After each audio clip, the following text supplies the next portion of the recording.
नमस्कार दोस्तों, जैसा कि आप जानते हैं इस वर्ष सत्र 2020-21 के लिए उत्तर प्रदेश सरकार द्वारा राज्य विश्वविद्यालयों के लिए नई शिक्षा नीति 2020 के संदर्भ में डिपार्टमेंट ऑफ हायर एजुकेशन द्वारा उत्तर प्रदेश के सभी राज्य विश्वविद्यालयों के लिए एक कॉमन मिनिमम सिलेबस का निर्माण किया गया है।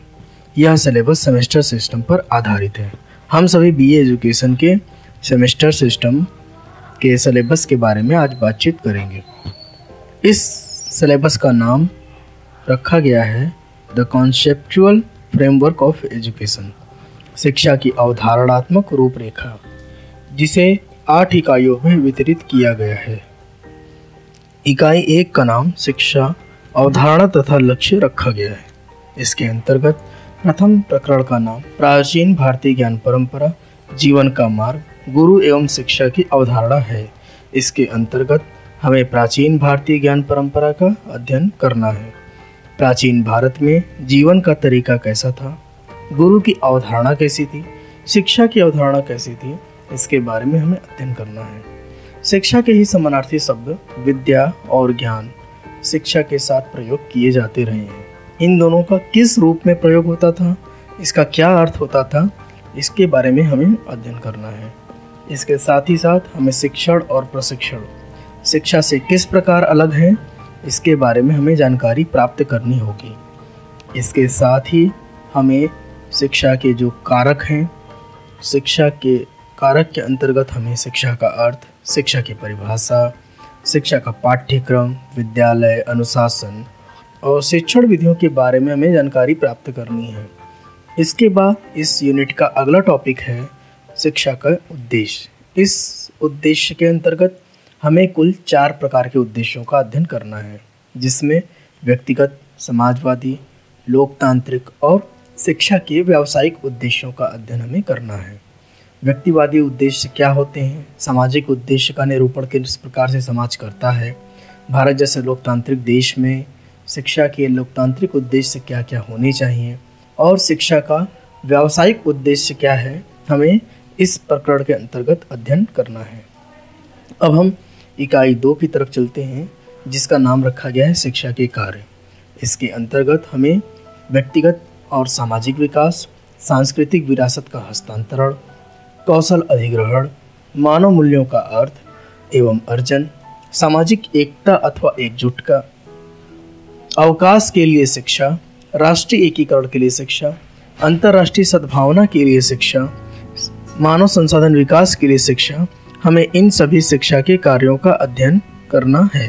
इकाई 3 के अंतर्गत, जिसका नाम शिक्षा के अभिकरण है, इसके अंतर्गत हमें शिक्षा के 3 अभिकरणों के बारे में अध्ययन करना है, जिसमें औपचारिक अभिकरण, अनौपचारिक अभिकरण तथा गैर औपचारिक या निरौपचारिक अभिकरण के बारे में हमें अध्ययन करना है। औपचारिक अभिकरण के अंतर्गत शिक्षा की कौन कौन सी संस्थाएं आती हैं, हमें इसके बारे में जानना है। औपचारिक संस्थाएं जैसे विद्यालय, महाविद्यालय, विश्वविद्यालय, इनका अवधारणा क्या होता है, इनके स्वरूप के बारे में हमें अध्ययन करना है। इसके साथ ही साथ हमें शिक्षा के अनौपचारिक अभिकरण जैसे परिवार, राज्य, इन सब की अवधारणा के बारे में जानना है।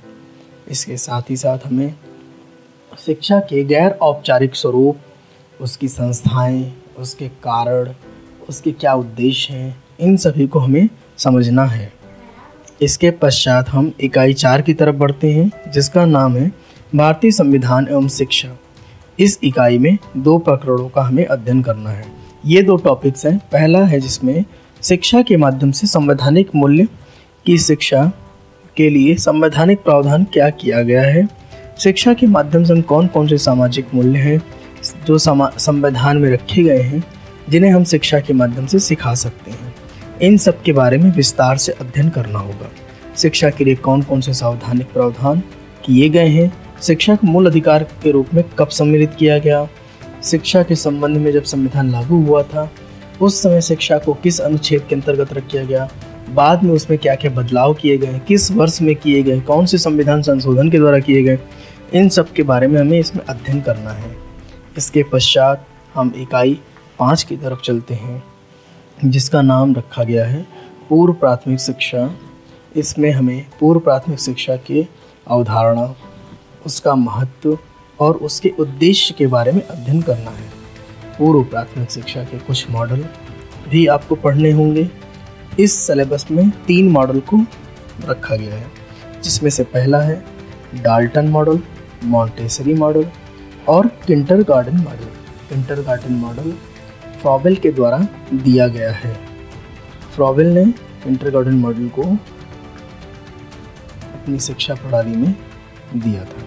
इसके पश्चात जो अगली टॉपिक इस इकाई में रखी गई है उसका नाम है new policy of education 2020 and पूर्व प्राथमिक शिक्षा, अर्थात NEP 2020 एंड पूर्व प्राथमिक शिक्षा। NEP का तात्पर्य है नई शिक्षा नीति, न्यू पॉलिसी ऑफ एजुकेशन।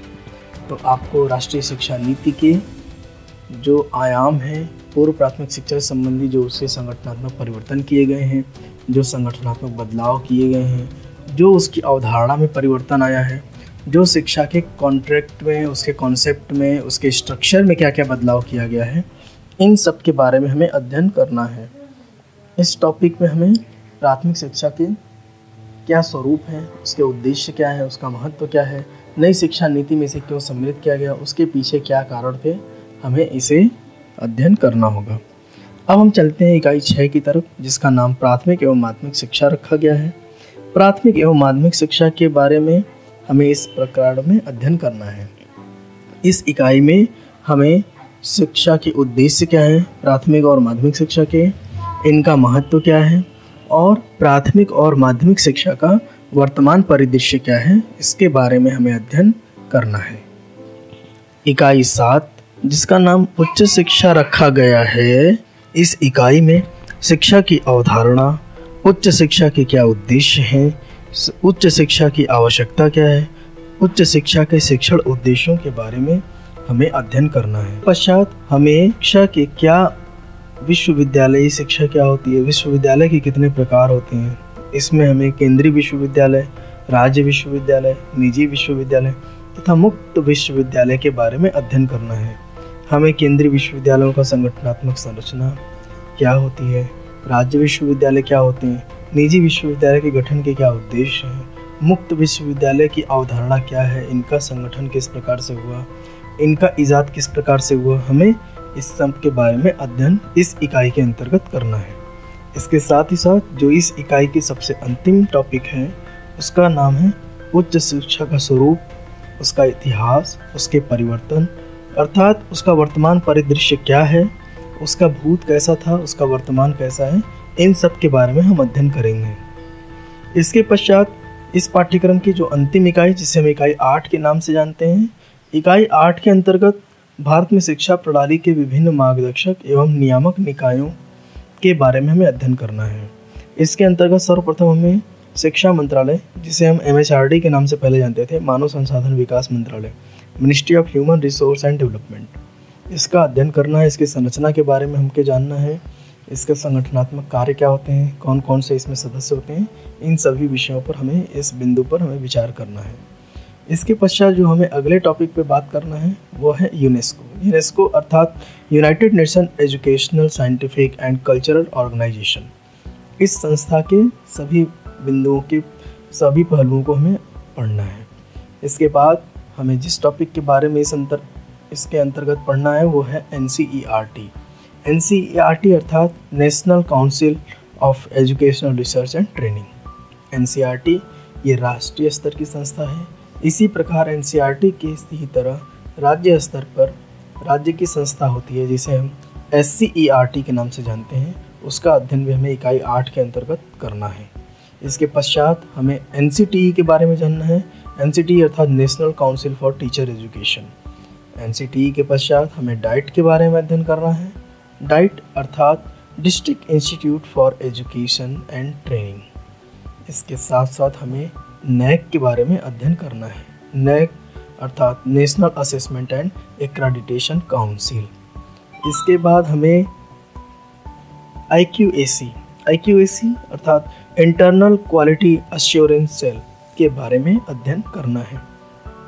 इसके साथ साथ टेक्निकल एजुकेशन के लिए AICTE संस्था का अध्ययन करना है, जिसका नाम है all India council for technical education. इसके बाद हम जिस संस्था के बारे में पढ़ेंगे उसका नाम है न्यूपा। न्यूपा अर्थात national institute of educational planning and administration. इस इकाई के अंतिम टॉपिक के रूप में हमें अंतर्राष्ट्रीय बोर्ड, सीबीएसई तथा राज्य बोर्डों के बारे में अध्ययन करना है।